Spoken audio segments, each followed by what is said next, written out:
नमस्कार दोस्तों, मैं अंकुर उपाध्याय स्वागत करता हूं आप सभी का आपके अपने YouTube channel share market analysis में। दोस्तों बात करूंगा IRCTC के स्टॉक के बारे में, लेकिन उससे पहले एक स्पेशल अनाउंसमेंट है। जैसा कि मैं आप सभी के साथ कंटिन्यू कह रहा हूं कि सैटरडे या संडे हम आपके साथ एक लाइव सेशन करेंगे, जो भी हमारे टेलीग्राम ग्रुप में मेंबर्स हैं। क्योंकि मैंने आपसे क्या वादा करा था कि मैं आपकी पोर्टफोलियो मैनेज करूंगा, वो तो अभी तक मैं कर ही नहीं पा रहा हूं।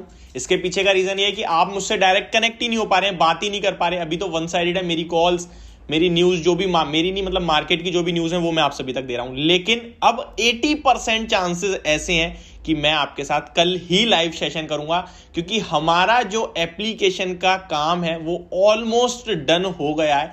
मे बी कल हम एक एप्लीकेशन लॉन्च करेंगे जहां पे आप सभी के साथ स्टार्टिंग होगी मेरी पहली लाइव सेशन की, जहां मैं आपके स्टॉक्स चेक करूंगा कि भाई अच्छे हैं, खराब हैं, आपको क्या करना चाहिए, पोर्टफोलियो मैनेज कैसे करनी चाहिए, कौन से स्टॉक्स मेरी तरफ से आपके लिए दिख रहे हैं मुझे जो आपको लॉन्ग टर्म में पैसा बना के दे सकते हैं, इन सब पे बातें करूंगा। तो ये सब आप ही की वजह से हो रहा है, क्योंकि मैंने आपके साथ शेयर करता 1 लाख सब्सक्राइबर्स पे कुछ स्पेशल आएगा। तो पहले टेलीग्राम आया जहां पे आप लोग मेरे पास आए, बहुत मतलब आप कह सकते हैं अनबिलीवेबल सपोर्ट मुझे लगा कि आप लोगों का ट्रस्ट है।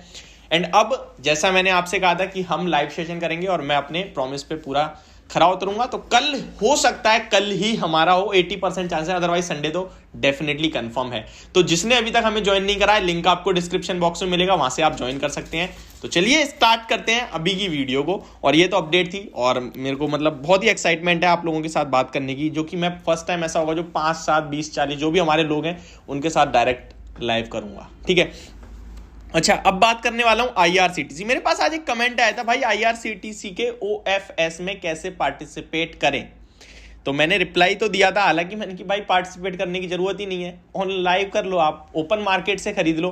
580 रुपीज पे आपको OFS मिल रहा है, करंट मार्केट प्राइस स्टॉक का 580 के भी नीचे है, तो फिर OFS में क्यों पार्टिसिपेट करना। तो सिंपल सा कहने का मतलब है कि OFS में आपको क्या हो रहा है कि भाई 680 रुपए पर शेयर के हिसाब से शेयर्स मिल रहे हैं, गवर्नमेंट बेच रही है, करंट मार्केट प्राइस 675 का है। तो OFS में क्यों पार्टिसिपेट लोगे आप, 5 रुपए और सस्ता मिल रहा है आपको ओपन मार्केट से, वहीं से खरीद लो, सिंपल सी बात है।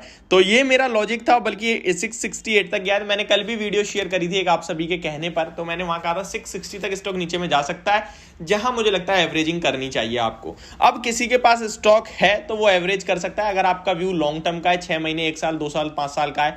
लेकिन अगर आपका व्यू 1 हफ्ते, 2 हफ्ते, 3 हफ्ते का है, या फिर पोजिशनल है 1 महीने, 1.5 महीने का, तो मेरे हिसाब से प्रॉपर एग्जिट है, क्योंकि ये स्टॉक अब कंसोलिडेशन में चला जाएगा, हो सकता है, या फिर नेगेटिव ही रहेगा, क्योंकि ये OFS का प्रेशर है। लेकिन देखने को ऐसा मिल रहा है, कल जो इंस्टीट्यूशनल के लिए OFS खुला था, आज तो रिटेल इन्वेस्टर्स के लिए खुला है। मुझे लगता है किसी को पार्टिसिपेट नहीं करना चाहिए, ओपन मार्केट में आपको सस्ता मिल रहा है। वहां पे काफी हैवी बाइंग आई है, काफी हैवी डिमांड आई है, जो इंस्टीट्यूशन के लिए 680 पे इन्होंने OFS लाया गवर्नमेंट ने, तो वो तो बहुत ही शानदार रिस्पांस देखने को मिला है। तो ऐसा इंडिकेट कर रहा है कि आगे चल के स्टॉक आउट परफॉर्म करेगा।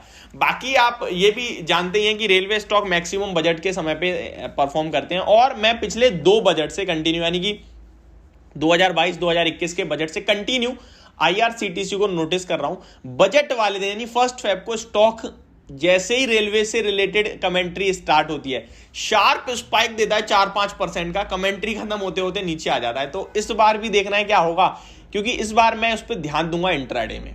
मतलब मैं सुबह नॉर्मल खुलता है स्टॉक, नॉर्मली 2 बार से मैं देख रहा हूं, और जैसे ही रेलवे से रिलेटेड अनाउंसमेंट स्टार्ट होती है, अराउंड 1 बजे से लेकर 1:45 के बीच में होती है रेलवे से रिलेटेड बातचीत जो है बजट में।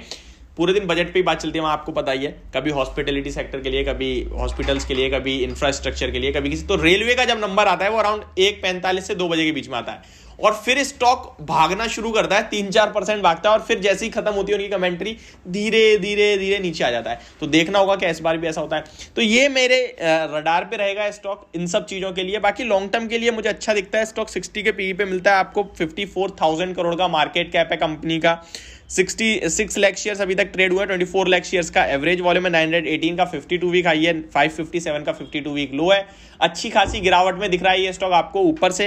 मुझे लगता है लॉन्ग टर्म के हिसाब से आप कहीं ना कहीं इस स्टॉक को पोर्टफोलियो में रख सकते हैं। एक चीज है जो आपके फेवर में नहीं आती है, वो है इसके वैल्यूएशंस। बट मुझे एक तरफ ये भी लगता है कि मार्केट में ना वैल्यूएशंस उन्हीं कंपनी को दिए जाते हैं जिनकी कैपेसिटी है ऊपर जाने की, जिनकी कैपेसिटी बढ़ने की। अब फॉर एग्जांपल आप उम्मीद करो डी मार्ट से कि भाई वो सस्ता हो जाए, हो ही नहीं सकता।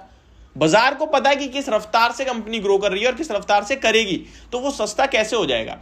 अब आप कोशिश करो टाटा स्टील का शेयर 4 टाइम्स की बुक वैल्यू पे ट्रेड हो जाए, नहीं हो सकता, नहीं होगा। तो ये सारी चीजें बाजार में रहती हैं। तो ओवरऑल जहां वैल्यूएशन दिए जा रहे हैं, मुझे लगता है वहां वैल्यूएशन मिलते हैं और ज्यादा ही मिलते हैं, सस्ते नहीं। अब आप एफएमसीजी कंपनीज को कह दो कि भाई ये इतने 80 के पीई पे क्यों मिलते हैं, 60 80 20 के पीई पे मिलने, कैसे मिलेंगे भाई? उनकी पता है ये कंपनी मतलब लॉन्ग रन में है, कैसे सस्ते हो जाएंगे वो। तो मेरे हिसाब से मार्केट अपने आप में बहुत स्मार्ट है और ये उन्हीं को वैल्यूएशन देता है जिनकी कैपेबिलिटी है। तो ये मेरी वीडियो, होप आपको समझ और पसंद दोनों आई होगी आईआरसीटीसी के स्टॉक को लेकर। होप आपको ये वीडियो समझ में आई होगी। Thank you so much for watching this video. Have a great day guys.